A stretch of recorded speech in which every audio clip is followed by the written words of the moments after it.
베드로는 사도이면서 본인이 규정한 자기만의 정체성을 오늘 이야기하고 있습니다. 사도는 우리가 다 아는 거고요. 또 이야기했던 것처럼 베드로는 전체 그리스도인들의 당시 최고 권위를 가지고 있었던 수장이었죠.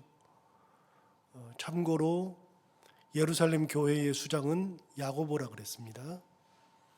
안디옥 교회의 수장은 바나바였고, 에베소 교회를 목회하던 사람은 당시 에베소 교회의 많은 교회 중에 그 교회 중에 최고의 수장은 사도 바울의 양아들이었던 디모데였고, 디도는 그레데 지방의 수장이었습니다.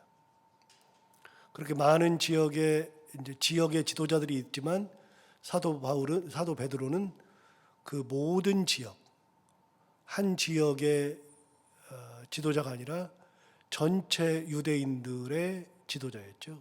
그래서 여기저기 다 다녔습니다. 최고 권위의 지도자, 최고 중에 최고인 사도. 그런 사도 베드로가 자기 자신을 뭐라고 규정하냐면 1절을 보시면 이렇게 말합니다. 너희 중 장로들에게 권하노니 나는 함께 장로된 자요. 함께 장로가 되었다. 나도 장로다. 두 번째, 그리스도의 고난의 증인이요. 두 번째는 자기 자신은 그리스도의 고난을 옆에서 지켜봤던 고난의 증인이다. 세 번째는 나타날 영광에 참여할 자다. 자기 자신을 세 가지로 규정했습니다. 그 근본이 뭐냐면, 뭐 때문에 이런 얘기를 하는 거냐면 장로들에게 권한다. 당시의 장로는 목회자들이라 그랬습니다. 최고 지도자들이라 그랬습니다. 지금의 장로가 아니고요, 목회자들한테 특별히 하는 얘기입니다. 그 장로들에게 뭐라고 권하느냐면, 권하기에 앞서서 내 자신이 누군지부터 밝혔는데, 내가 최고 사도다, 모든 그리스도인들의 최고 지도자다, 이런 말을 하는 게 아니라 나도 똑같은 장로된 사람이다. 내가 장로에게 말하지만 나도 장로다. 근데 이제 권면할 때 이런 권면은 안 맞잖아요. 같은 목사예요. 같은 목사인데 이제 막 목사 안수 받은 사람이 목사들에게 제가 목사들에게 권합니다. 웃어버리잖아요. 말이 잘 안 되잖아요. 예를 들어서 결혼 주례를 한다 그러는데 어제 결혼 막 한 사람이 주례한다. 이것도 말이 잘 안 되잖아요. 권위가 있는 사람들이 권면을 하는 거죠. 그런데 사도 베드로는 자기 자신이 이미 목회자로 지금까지 산 겁니다. 하나님의 은혜로 내가 장로로서 지금까지 여기 살아왔다. 그러니까 내가 내 삶을 두고 여러분들에게 권면한다. 이제 이건 베드로 전서인데요. 베드로 후서에 보면 이제 곧 있으면 베드로 후서가 나오니까요. 베드로 후서에 보면 베드로가 뭐라고 하냐면 내가 육신의 장막을 벗을 때가 되었다 라고 얘기합니다. 그러니까 베드로는 자기가 죽을 날이 가까웠다는 것을 알고 있었습니다. 그래서 자기가 장막을 벗을 때가 되었다라고 하는 표현을 하거든요. 그러니까 이미 베드로가 이런 편지를 할 정도가 되었을 때에는 상당히 많이 나이가 들어서 곧 있으면 하나님 앞에 갈 때가 됐거든요. 그럴 때에 베드로가 얘기하는 겁니다. 나도 장로다. 나는 특별한 사람이 아니다. 너희랑 똑같은 장로인데 내가 장로로서 너희를 권한다. 두 번째, 나는 그리스도의 고난의 증인이다. 그럼 사도 베드로는 그리스도께서 고난당하는 것을 옆에서 처음부터 끝까지 다 본 겁니다. 예수님을 선포하고 예수님을 전도하고 다니잖아요. 십자가에 달려서 돌아가신, 고난당하신 예수 그리스도를 전하고 다니잖아요. 베드로가 전하는 것은 다른 것이 아닙니다. 바로 예수 그리스도. 그분은 고난 당하신 분. 그래서 나는 장로이면서 우리가 선포하는 예수 그리스도, 우리가 지금 바라보고 있는 우리의 구주이신 예수 그리스도를 선포하고 있는데, 내가 그 예수 그리스도를 직접 고난 가운데서 봤던 증인인 장로다. 여러분, 당시의 목회자들은 전부 다 예수 그리스도를 선포하는 사람들입니다. 십자가를 선포하는 사람들이죠. 다른 얘기하는 사람들이 아니죠. 그러니까 당연히 예수 그리스도를 선포하는 사람들인데, 사도 베드로는 그 예수 그리스도의 고난을 직접 본 사람이다. 내가 그런 사람이다. 내가 헛소리를 하는 게 아니라 주님의 고난을 직접 봤기 때문에 주님의 그 뜻을 전하는 장로이다. 세 번째, 나타날 영광에 참여할 자다. 나타날 영광은 지금 우리가 많은 사람들에게 선포하고 있는데, 선포할 때에 뭘 얘기하느냐면 십자가에 달려서 고난당하신 예수 그리스도만 선포하는 것이 아니라 그 그리스도를 통하여 받는 구원, 그리스도를 통하여 받게 되는 영광, 그 영광에 우리도 참여한다.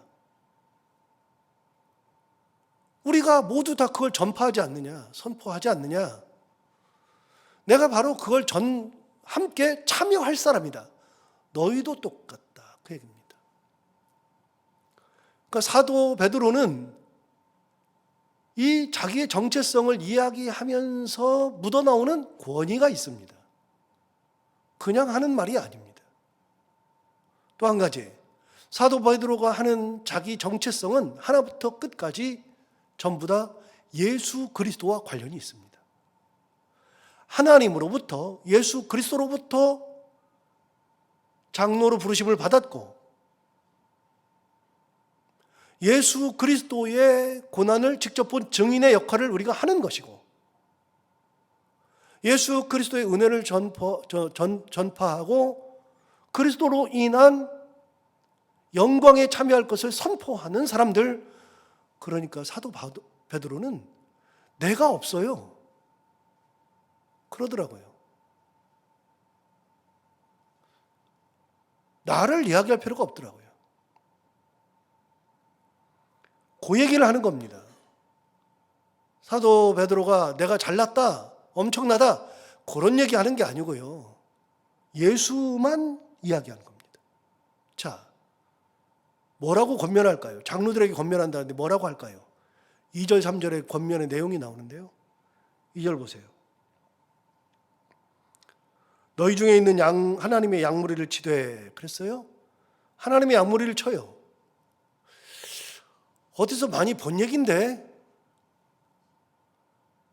여러분, 양을 치라, 내 양을 치라, 내 양을 먹이라, 어디서 많이 봤죠? 요한복음 21장에서 예수님이 부활하신 다음에 베드로가 나 그냥 내 고향으로 그냥 가서 옛날처럼 물고기 잡을래. 그러고서 다 포기하고 고향으로 갔을 때, 그날도 물고기를 잡고 있었는데, 그렇게 물고기를 잡고 있을 때 해변가에 저 무태 한 분이 계시는데, 제자들이 물고기를 잡고서 나오는데, 그런데 밤새 노력했는데 그날도 물고기를 못 잡아요. 그런데 저기 계시는데 누군가가 그물을 오른쪽으로 던져보래요. 던졌더니 물고기가 엄청 많았어요. 그걸 잡았어요. 야, 저 사람 대단하다 그러고 가까이 와서 보는데 거기 주님이 계시는 거죠.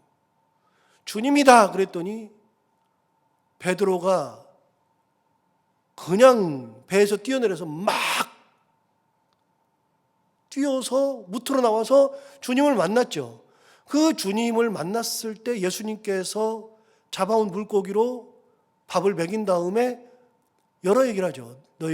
네가 다른 것들보다, 다른 사람들보다 나를 더 사랑하느냐? 베드로에게 물었죠. 주님, 제가 주님을 사랑하는 것을 주님 더 잘 아시지 않습니까? 그랬더니 내 양을 먹이라. 두 번째, 내 양을 치라. 세 번째, 내 양을 먹이라.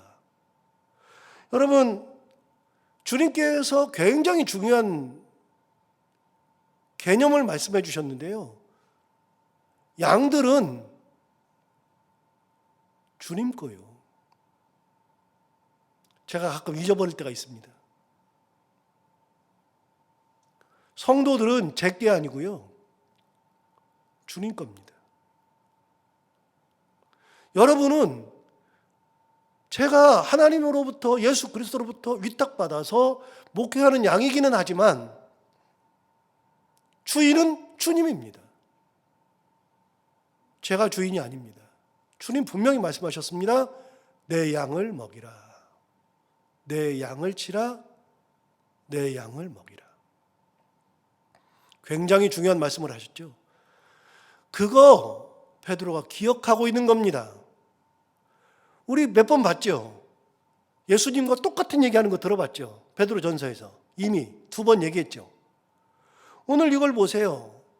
너희 중에 있는, 2절 보세요. 너희 중에 있는 하나님의 양무리를 치되 그랬어요.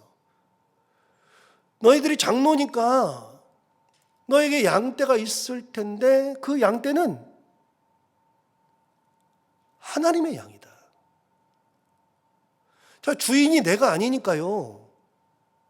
그러면 그 양을 치는 거는 내 양을 치듯이 하는 게 아니라 하나님의 양을 치듯이 하는 거예요. 하나님의 양을 치듯이. 하나님의 양을 치는 거니까요. 개념이 달라요. 내 양은 내가 함부로 해도 되지만 하나님의 양은 내가 함부로 할 수 있는 존재들은 아닌 거예요. 하나님의 뜻대로만 하는 거예요. 자, 여기 분명히 얘기해요. 너희 중에 있는 하나님의 양무리를 치되 주님의 이야기를 그대로 받아가지고 똑같이 얘기하는 겁니다. 이거는 베드로에게만 나타나지 사도 바울이 편지를 그렇게 많이 했어도 이런 예수님의 이야기들을 기억해가지고서 이야기하지는 않습니다. 사도 바울은. 베드로만 이야기하죠. 하나님의 양무리를 쳐라. 그런데 너희가 하나님으로부터 위탁받아서 하나님의 양무리를 칠 때 어떻게 하는 거냐? 억지로 하지 말아라. 여러분, 억지로 하지 말랍니다. 억지로 하지 말라는 걸 영어로 찾아보니까 네가 꼭 해야 한다고 하니, 하라고 하니 그렇게 하지 말아라. 해야만 해서 하는 것이 아니라, 여러분, 은혜가 없으면 억지로 되는 겁니다. 하나님의 은혜가 없으면 억지로 하는 겁니다. 교회 봉사, 은혜가 있을 때는요, 아무리 어려운 것도 다 해줘요. 마음이 떠나잖아요. 진짜 껍데기만 가 있지 못합니다. 순간순간이 지옥과 같습니다. 은혜가 사라지면 못하는 거예요. 그래서 평양감사도 자기 하기 싫으면 그만둔다 그러잖아요. 이해되지 않으세요? 자기 하기 싫으면 안 하는 거예요. 못하는 거예요. 억지로 하는 사람들은 그렇게 되는 거예요. 그런데 억지로 하지 말래요. 해야 하니까 은혜를 받아서 하라는 거예요, 이게. 우리가 봉사할 때, 하나님 앞에 나올 때, 예배할 때, 찬양할 때, 기도할 때, 어느 때든지 그리스도인들은 억지로 하면은 안 돼요. 억지로 하는 거는 하나님이 안 받으셔요. 그건 분명한 거니까. 의미가 없는 거를 할 필요가 없어요. 쓸데없는 짓이에요. 자, 계속해서 뭐라 그러냐면 억지로 하지 말고 하나님의 뜻을 따라서 해라. 하나님의 뜻을 따라서 하래요. 자, 누구 양이요? 하나님의 양이요. 그럼 어떻게 하라고요? 하나님의 뜻을 따라서 하라고요. 내 일이 아니에요. 내게 맡겨주신 거예요. 내게 하라고 맡겨주신 거니까 그거 맡겨주신 대로 하면 돼요. 하나님의 뜻을 묻고요. 자기 힘을 빼고 하나님의 뜻을 물어보면 돼요. 하나님이 말씀하시는 대로 그냥 하면 되죠. 뭐. 고집이 세면 하나님의 뜻대로 잘 못해요. 그리고 어깨에 힘이 많이 들어가요. 제가 고집이 세거든요. 진짜 잘 안 돼요. 근데 하나님의 뜻대로 하래요. 고집 세울 필요가 없어요. 세 번째, 자원함으로 하여라. 그리고 맨 뒤에 보면 2절 맨 끝에 보면 기꺼이 해라. 이사야 6장 8절에 보면 하나님이 이사야에게 이제 스랍 선지자를 통해서 이제 이사야의 입을 정결케 하던 그때에 하나님께서 이사야 6장에서 이사야를 부릅니다. 이사야를 앞에다 놓고 내가 누구를 보내며 누가 우리를 위하여 갈꼬. 그랬더니 이사야가 뭐라 그래요? 내가 여기 있나이다. 나를 보내소서. 이사야 6장 8절에서 그렇게 이사야가 고백하잖아요. 여러분, 하나님이 우리를 부르실 때는요, 우리에게 일을 맡기실 때는요, 자원함으로 하는 거예요. 기꺼이. 다시요, 억지로 할 필요가 없어요. 억지로 하면 탈도 나고요. 그 다음에 억지로 하면 나중에는 힘들어서 못해요. 진짜 못해요. 하나님이 주시는 은혜로 해야 되는 거니까 자원함으로 해야 되는 거죠. 기쁨으로 하지 않으면 하나님께서 누구든 너 그만해 그러고서 쓰실 거예요. 저는 그렇게 생각해요. 여러분, 하나님이 일꾼이 없어서 나를 부른 건 아니에요. 그걸 안 해도 괜찮은 것들이 많으니까요. 그럼 그만들 하자. 그만해라. 그럴 수 있어요. 일꾼이 없다 그러면 그만할 수 있어요. 그만해라. 그럴 수 있어요. 일꾼이 있으면요, 내가 못하면 막 억지로 하고 뭐 힘들어가지고서 막 자꾸 불평불만하면서 하면 하나님께서 그만들 해라. 세워요. 일꾼을 세우실 거예요. 하나님의 일꾼이니까요. 자, 2절 마지막 부분에 더러운 이득을 위하여 하지 말아라 그랬어요. 여러분, 더러운 이득이라고 그랬어요. 더러운 이득이 뭐예요? 여러분, 목회하면서 먹고 사는 문제, 미래를 계획하는 것을 포기하라는 거 아니에요. 그게 아니라 먹고 사는 문제는 당연히 해결을 해야죠. 이익을 봐야죠. 장사를 해도 이익을 봐야 되잖아요. 저는 옛날에 너무 기독교 정신이 투철해가지고요, 나누는 것만 생각하니까, 무조건 나눠야 된다고 생각하니까요, 제 아내가 결혼하기 전에 장사를 했어요. 7년 동안 장사를 했는데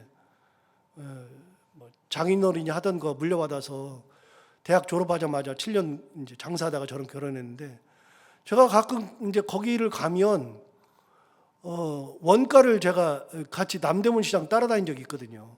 원가를 대충 아는데 가서 보면 파는 거 보면 이익을 많이 붙여요. 그래서 내가 그때 저게 뭐 하는 짓인가 맨날 그랬어요. 멍청한 거예요, 내가. 당연히 이익이 남아야죠. 그러려고 장사하는 거지. 먹고 살아야 되는 것도 있고 또 다른 것도 있으니까 이익을 남겨야죠. 장사하시는 분들 당연히 이익을 남겨야죠. 근데 옛날에는 너무 기독교 정신, 잘못된 기독교 정신이 투철해가지고 남기면 안 된다고 생각해요. 그러려고 뭐 하려고 해요. 그냥 집에 있지. 그런데 목회자들도 그래요. 목회자들도 뭐 교회에서 뭘 해가지고서 엄청나게 이득 보고 큰 부자 되고 그러려고 하면 안 돼요. 저 불의의 이익을 얻으려고 하면 안 돼요. 크리스찬 똑같아요. 불의한 이득을 얻으려고 자꾸만 하면 안 돼요. 적당한 이득, 합리적인 이득, 그거는 당연히 봐야 되는 거예요. 먹고 사는 거 해야 되는 거고요. 미래를 준비하는 거 해야 돼요. 그걸 나쁘다고 한 적이 없어요. 근데 저는 옛날에 잘못돼가지고요, 너무 잘못된 신앙을 가지고 있어가지고 그랬어요. 그러면 안 돼요. 그것도 제가 옛날처럼 사는 것도 잘못된 거고요. 너무 더러운 이득을 취하는 거 안 좋은 거예요. 그거. 여기 얘기하잖아요. 더러운 이득을 위하여 하지 말아라. 목회하는 게 무슨 뭐 이득 취하려고 하는 거예요? 그런 거 아니니까. 3절. 맡은 자들에게 주장하는 자세를 하지 말아라. 주장하지 말래요. 주장할 필요가 없더라고요, 보니까. 그냥 항상 말씀드리잖아요. 교회 일은 이렇게 해도 되고 저렇게 해도 되고 안 해도 되고. 그런데 뭐 끝까지 뭐 고집 부릴 필요가 없더라고요. 그만하자. 주장할 필요가 없어요. 뭐든 기도하면 다 잘 되는 걸로 귀결될 거라고 믿어요. 은혜 가운데 하면 되는 거지. 주장한다는 것은 내 고집이 살아있다는 거니까요. 내 고집을 세울 필요가 없어요. 마지막, 양무리의 본이 되라. 이게 핵심이에요, 이게. 양무리의 본이 되라. 그러니까 다른 어떤 것도 다 더러운 이득을 취한다? 본이 안 돼요. 막 주장한다? 본이 안 돼요. 또 억지로 막 한다? 본이 안 돼요. 성도들이 다 아니까요. 본이 안 돼요. 본 안 되는 일을 할 필요가 없어요. 그래서 지도자들은 본이 돼야 되는 거예요. 그래서 본이 되기 위해서 사는 거죠. 사도 베드로가 해주고 싶은 가장 중요한 얘기가 바로 본이에요. 저는 옛날에 교회에 문제가 생기고 목사가 잘못해가지고 교회에 시험거리가 생기면 꼭 이렇게 말씀하시는 분들이 있다 그랬잖아요. 목사님도 사람이야. 목사님 보지 말고 하나님을 봐. 그런데 세상 사람들이 하나님을 봐요? 예수를 봐요? 교회 막 나오는 사람들이 하나님을 알기나 해요, 제대로? 와서 목사부터 보는 거예요. 목사가 어떻게 사나? 장로가 어떻게 사나? 우리 직분자들은 어떻게 사나? 그래서 직분을 받는 것이 중요한 게 아니라요. 직분 받고 무리의 본이 돼야 돼요. 말을 한마디를 해도 상처 주는 말 하지 말아야 되고요. 듣는 순간 뭐라 그래요? 야, 신앙생활 저렇게 많이 했는데 저렇게 말을 해? 도대체 이게 뭐지? 하는 행동을 보고서 뭐라 그래요? 야, 예수 믿은 지가 언젠데 아직도 저렇게 살아? 저분 직분이 뭐야? 저 목사 아니야? 사람들은 다 그렇게 봐요. 전부 다. 여러분, 그래서 우리가 직분 받은 사람들은요, 굉장히 하나부터 열까지 조심하고 또 조심하고 무리의 본이 돼야 되는 겁니다. 안 되면 안 돼요. 사도 베드로가 정확하게 이야기합니다. 참 많이 반성되는 말씀이에요. 돌아보고 반성할 만한 말씀이에요. 가만히 보니까요, 힘 빼라는 거예요. 힘 빼라. 네가 뭘 자꾸 그래. 그냥 기도하고 은혜대로 하면 되지. 은혜대로 사람을 보면 은혜로 대하는 거예요. 은혜가 있으니까 은혜가 나와서 은혜로 사람을 대하는 거죠. 사랑으로 하면 사랑으로 쳐다보니까 사랑으로 사람을 대하는 거예요. 내 힘을 빼고 그렇게 하는 거죠. 자, 4절. 그리하면 목자장이 나타나실 때, 자, 목자의 장이 누구예요? 여러분, 목자장이 누굽니까? 여러분, 장로들이 목자잖아요. 여기 전부 다. 목자장이 누굽니까? 예수 그리스도. 우리 주님 오실 때 그 말이죠. 시들지 아니하는 영광의 관을 얻으리라. 예, 주님 주시는 시들지 않는 영광의 관을 얻는 거예요. 그래서 너 참 잘했다. 너 진짜 양무리의 본이 됐네. 너 은혜가 충만했네. 내가 직분을 받더니 그 직분대로 그렇게 열심히 살았네. 그래서 주님께서 영광의 관을 주시는 거예요. 영광의 관. 그래서 우리는 하나부터 열까지 내가 아니라 주님의 은혜, 그걸 기억하고 그대로 살면 되는 거다. 오늘 사도 베드로가 장로들에게 이야기하면서 자기 자신의 정체성부터 그 얘기를 한 거예요. 정체성부터 내가 없더라고요. 또 한 번 제가 이 설교를 준비한 지가 한 두어 달 됐는데, 한두 달 됐는데, 오늘 아침에 오기 전에 이걸 쭉 읽어보고, 제가 준비한 설교를 이렇게 쭉 앞뒤로 보면서, 또 한 번 반성도 하고, 이렇게 살아야지. 그런 생각도 해봅니다. 여러분, 우리 다 이렇게 예수 그리스도의 일꾼으로서 이렇게 예수님의 은혜를 만방에 선포하며 우리의 본이 되며 주님 나타나실 때 부끄러움 없이 영광의 관을 쓸 수 있는 그런 신앙생활을 다 할 수 있기를 바랍니다. 기도하겠습니다. 하나님 아버지 감사합니다. 오늘 귀한 말씀으로 우리를 깨워주셔서 감사합니다. 이 말씀 듣고 힘을 내서 주님을 바라보며 주님의 일꾼으로서 참 일꾼으로서 그렇게 살아가기를 원합니다. 주님께서 인도하시고 우리의 삶 남은 인생 끝까지 살아갈 때 주님의 그 은혜를 꼭 잊지 않고 주님의 은혜 가운데 살아가고 주님의 영광을 드러내서 주님 주시는 영광의 왕관을 쓸 수 있는 칭찬받는 우리 일꾼들 그리스도인들이 다 되게 하여 주옵소서. 하나님 아버지, 저부터 많이 회개하고 반성하게 되는데 하나님 아버지 말씀 주신 것처럼 자원함으로 기꺼이 할 수 있게 하시고 억지로 하지 않게 하시고 양무리의 본이 되며 하나님의 참 일꾼으로서 살아가는 그런 하나님의 목회자가 되게 하여 주옵소서.